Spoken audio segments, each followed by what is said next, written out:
신약성경 마태복음 1장 1절에서 6절 말씀 함께 보겠습니다.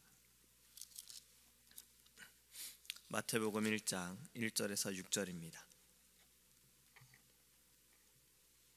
신약성경 1페이지입니다.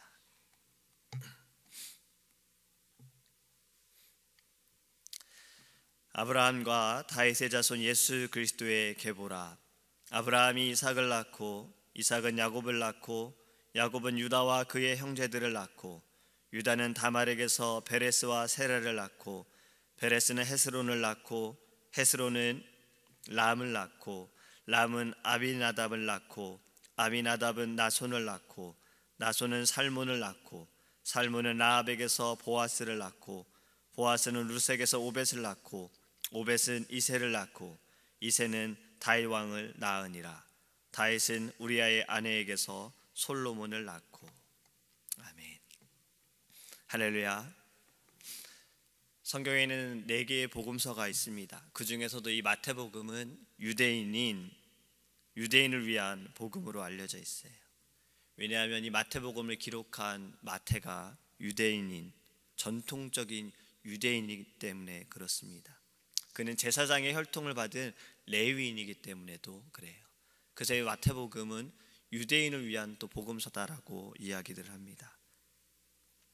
마태는 이 마태복음을 시작하면서 예수 그리스도의 족보, 계보를 나타내고 있습니다. 어제도 말씀을 드렸지만 성경을 이제 막 읽기 시작한 분들이 마태복음을 읽을 때는 낳고밖에 없다라는 거예요.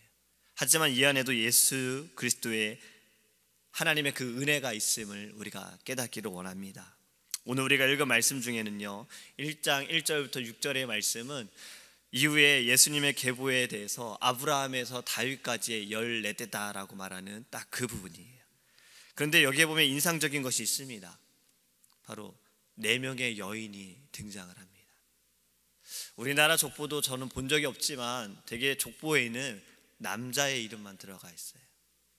그런데 지금의 시대에는 이제 저출산이고 아들이 없고 해서 요즘에는 여성의 이름도 들어간다고 하더라고요. 그런데 원래의 족보에는 대개 남자 이름이 들어갑니다. 이스라엘에도 마찬가지입니다. 족보를 기록할 때 보통 남자의 이름이 기록되지 여자의 이름은 언급이 되지 않아요. 그런데 여기에는 4명의 여인이 지금 등장을 합니다. 다말과 라합과 룻과 우리아의 아내, 이렇게 지금 예수님의 족보에 기록이 되어 있어요. 마태가 이들을 예수님의 족보에 첨가한 것은 왜 그렇게 했을까? 왜 이들이 이 4명의 여인이 이렇게 예수님의 족보에 들어가 있을까? 우리는 좀 오늘 그것을 좀 보기 원합니다. 이들에게는 공통점이 있습니다. 이들의 공통점은 놀랍게도 이들은 이스라엘 혈통을 이어받은 자들이 아니라 바로 이방인이었다는 거예요. 유대인의 사고방식으로 생각할 때 이방인인 이들은 하나님의 역사에 끼어들 수 없는 여인들이에요. 그런 여인들임에도 불구하고 지금 이 족보에 아주 정확하게 기록이 되어 있다는 겁니다. 다말이라는 여인을 먼저 보기 원합니다. 3절에 유다가 다말에게서 베레스와 세라를 낳았다고 기록해요. 이 사건은 창세기 38장에 아주 잘 기록되어져 있습니다. 유다와 다말의 관계는요, 바로 시아버지와 며느리의 관계잖아요. 지금 며느리가 시아버지를 통해서 2 자녀를 낳았다고 이야기를 하고 있는 겁니다. 인간적인 모습으로 볼 때 참으로 부끄러운 일이지요. 감춰야 할 일입니다. 그리고 잘못된 일이기도 합니다. 하지만 분명히 여기에는 유다는 다말에게서라고 기록을 하고 있어요. 하나님의 은혜는, 또 하나님께서 이루시는 일들은 인간의 생각과는 좀 다를 수 있다는 겁니다. 또 그리 일을 하실 수도 있다는 거지요. 유다는 이 다말을 통해서, 무엇보다 이 다말의 그 모습을 통해서 그는 본인이 수치스러운 그러한 모습을 나타내면서까지 이렇게 일을 했다라는 거예요. 우리는 여기에서 하나님의 은혜를 보기 원합니다. 2 번째는 라합을 이야기합니다. 라합이란 여인은 어떠한 여인입니까? 분명하게 이야기하기를 그는 기생이다라고 말해요. 여리고에 살고 있는 기생이다라고 말합니다. 이스라엘 민족들이 여리고를 이제 정복하기 이전에 정탐꾼을 보내요. 그곳에 갔을 때 그들이 어려움을 당할 때에 이 기생 라합이 그들을 숨겨줍니다. 그리고 약속을 받지요. 여리고를 정복할 때 이 가정을, 이 기생 라합을 살려주기로 그렇게 약속을 받습니다. 하나님의 구원은요, 신분에 천하고 존귀한 것에 있는 것이 아닙니다. 바로 믿음에 있는 것이에요. 얼마나 하나님을 믿고 하나님을 두려워하고 하나님을 사랑하는지에 대해 달려 있다라는 거예요. 이 기생 라합을 통해서 보아스를 낳았습니다. 보아스는 룻기에 아름답게 나오는 인물이고 다윗 왕의 아버지 이새의 할아버지가 되는 그러한 인물이 되어져요. 하나님께서 이 천한 여인을 예수 그리스도의 족보에 올리셨다라는 거예요. 세 번째는 룻을 이야기합니다. 룻은 우리가 잘 알고 있어요. 믿음이 좋아요. 그는 하나님을 잘 섬겼어요. 시어머니도 잘 모셨던 그런 모범적인 여인이에요. 하지만 이 여인에게 흠이 있다면 역시 이방인이었다는 거예요. 이방인임에도 불구하고 그는 족보에 들어가 있습니다. 네 번째로 등장하는 여인은 사실 이름이 있습니다. 그런데 성경에는 지금 뭐라고 말씀하고 있습니까? 우리아의 아내라고 말하고 있어요. 이 여인의 이름은 사실 밧세바지예요. 다른 사람들처럼 원래는 밧세바에게서라고 말해야 돼요. 다윗은 밧세바에게서 솔로몬을 낳고다라고 말해야 돼요. 그런데 왜 우리아의 아내라고 했을까? 우린 이것을 좀 잘 생각해 보기 원합니다. 다윗은 자신의 아내에게서 솔로몬을 낳은 것이 아니라 다른 사람의 아내를 취해서 솔로몬을 낳았다는 거예요. 성경은 이것을 감추는 것이 아니라 나타내는 겁니다. 밧세바 이름만 보고서는 어쩌면 그의 아내다라고 생각할 수 있어요. 하지만 분명히 말씀하는 건 우리아의 아내다라고 말하고 있는 거예요. 감춤이 아니라 나타냄을 통해서도, 숨김이 아니라 드러냄을 통해서 하나님께서는 하나님의 역사를, 또 그 은혜를 보이신다라는 겁니다. 이후에는 또 마리아라는 여인이 이제 등장을 합니다. 바로 예수님의 어머니가 되시죠. 16절 말씀을 보면 야곱은 마리아의 남편 요셉을 낳았으니 마리아에게서 그리스도라 칭하는 예수가 나시니라. 마리아는 은혜를 받은 경건한 여인이에요. 하나님께서 이 여인을 메시아의 육신적인 여인으로 택하셨어요. 예수님은 이 여인에게서 태어나셨어요. 그런데 천주교에서는 이 여인을 신성시합니다. 그녀를 영원한 동정녀로 주장하고 그에게는 죄가 없다라고 이야기를 해요. 그의 부활 승천을 주장해요. 마리아를 중재자로 이야기를 합니다. 그래서 그 앞에서 그들은 기도를 하는 거예요. 하지만 우리는 그렇지 않습니다. 이 여인은 다른 여인들과 똑같은 여인인 거예요. 한 인간의 여인인 겁니다. 역시 죄가 있는 여인이에요. 하지만 하나님의 은혜로 택함을 받았다는 겁니다. 하나님의 은혜로 말미암아 이 여인을 통해 예수 그리스도께서 이 땅에 오셨다라는 거예요. 그러니까 이 여인은 그 이상도 아니고 그 이하도 아닙니다. 바로 보통의 여인인 거예요. 이제 5명의 여인을 이야기했어요. 이 5명의 여인들은요, 평범한 사람들이 아닙니다. 이들의 인생을 보면 여러 굴곡들이 있어요. 신분도 다릅니다. 자신이 원치 않았는데 그렇게 일을 행한 여인도 있어요. 하지만 이들의 모든 일들이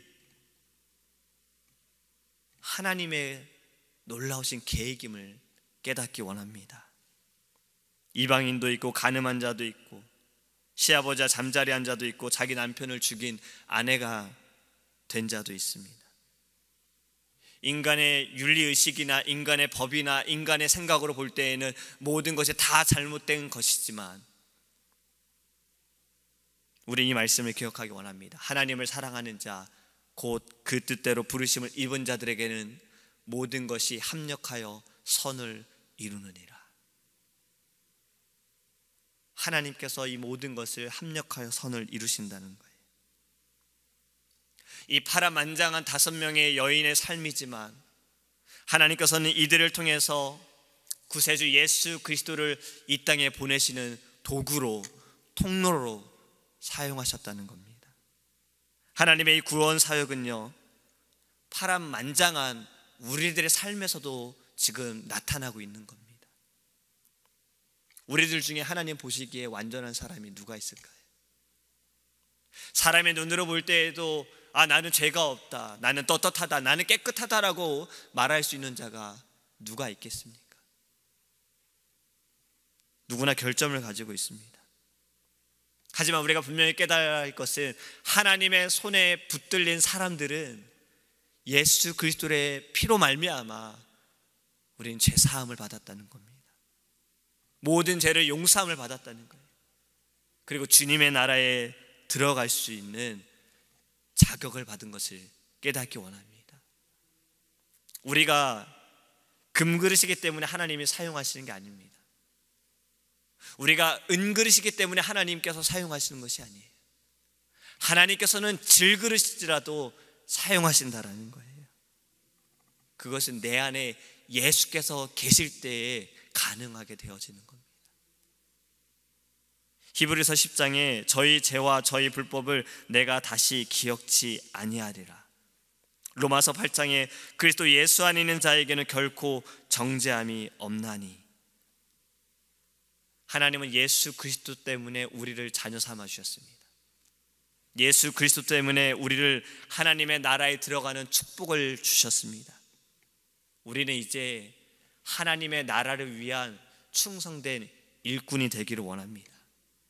우리가 앞에서 찬양을 불렀던 것처럼 예수를 위해 살기 원합니다. 예수를 위해 삽시다. 딴 길로 가지 맙시다. 하나님이 우리에게 원하시는 삶은요, 바로 이것입니다. 주를 위해 살아가는 거예요. 바울의 고백처럼 내가 죽으나 내가 사나 다 주를 위한 것이다. 이것이 우리의 고백이 되기 원합니다. 우리가 이렇게 살기 위해서, 이 생명을 우리 안에 품기 위해서는요, 우리가 성령 충만해야 합니다. 지금 우리가 다니엘 21일 릴레이 금식 기도를 합니다. 우리에겐 두 가지 기도 제목을 가지고 지금 기도하고 있지요. 은혜의 샘물결이 계속해서 흘러넘치기를, 그리고 우리의 나라를 하나님 긍휼히 여겨 주옵소서. 하나님이, 하지만 우리가 이렇게 기도할 때 먼저 우리가 기도가 회복되어지기 원합니다. 우리가 성령 충만하기 원해요. 하나님께서 이 기도 가운데 이 주신 기도의 제목을 응답하시기 전에 하나님, 나를 먼저 변화시켜 주옵소서. 나를 위해 삶이 아니라 예수를 위해 살게 하소서. 우리 안에 성령으로 하나님 충만케 하여 주옵소서. 우린 이 마음을 가지고 하나님께 기도하기 원합니다. 오늘 말씀을 드렸던 이 5명의 여인, 성경에 기록하지 않아도 됐어요. 나타내지 않아도 됐어요. 하지만 이들을 나타냈습니다. 하나님은 보이셨습니다. 죄로 인해, 이들의 신분으로 인해, 이들의 행한 일들로 인해 감춤이 아니라 나타내시는 것처럼 하나님은 우리도 나타내신다는 거예요. 빛은 절대 감춰질 수가 없어요. 어둠 속에서 이 작은 빛도 감춰질 수가 없어요. 작은 불빛도 깜빡깜빡거리며 불빛이 있구나 알 수 있어요. 우린 바로 그러한 존재가 될 수 있어요. 제가 이 새벽 예배 나올 때에도 불을 다 켜지 않아도 어디에 붙여놓은 불 때문에 길을 찾아갑니다. 우린 그러한 존재도 될 수 있는 거예요. 하나님께서는 어떠한 자이든 하나님의 계획 가운데 하나님의 은혜로 말미암아 사용하심을 믿으시기 바랍니다. 지금 내가 이러한데, 지금 내 마음이 이러한데, 지금 내 상황이 이러한데, 내 위치가 이러한데, 지금 내 죄가 이러한데, 다른 사람들의 눈처럼 내 자신으로, 내 잣대로 나를 판단함이 아니라 하나님의 눈으로, 하나님의 은혜로 우리를 보기 원합니다. 하나님 우리를 들어 쓰실 거예요. 하나님 우리를 변화시켜 주실 거예요. 예배할 때 하나님 우리에게 새 영을 부어 주실 거예요. 모든 것이 하나님의 은혜입니다. 구원하여 주신 하나님께 감사함으로 기도하는 이 아침이 되기를 간절히 소망합니다. 기도하겠습니다. 하나님 감사합니다. 오늘 말씀을 통해서 예수님의 족보에 있는 5명의 여인을 보았습니다. 이들은 이방인이었습니다. 죄를 지은 자도 있습니다. 신분이 비천한 자도 있습니다. 이들의 인생은 너무나도 파란만장한 인생이었습니다. 하지만 하나님께서는 이들을 통해서 예수 그리스도께서 이 땅에 오게 하여 주셨습니다. 도구로 사용하셨고 통로로 사용하여 주셨습니다. 모든 것이 합력하여 선을 이루시는 하나님을 보게 하여 주시옵소서. 우리는 연약할지라도 부족할지라도 우리가 죄를 짓고 우리가 정말 아버지 하나님 앞에서 온전하지 못할지라도 하나님은 우리를 사용하심을 믿습니다. 하나님 우리를 바라보시고 우리를 세우심을 믿습니다. 주님, 질그릇을 사용하시는 하나님을 보게 하여 주셔서 우리가 오직 주의 은혜를 보게 하여 주시옵소서.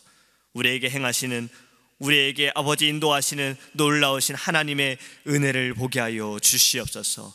구원의 역사를 이루시기 위해서 이들을 사용하셨던 것처럼 이 세상의 민족들이 하나님께 돌아서기 위해서 주님, 우리의 교회를, 우리를 사용하여 주시옵소서.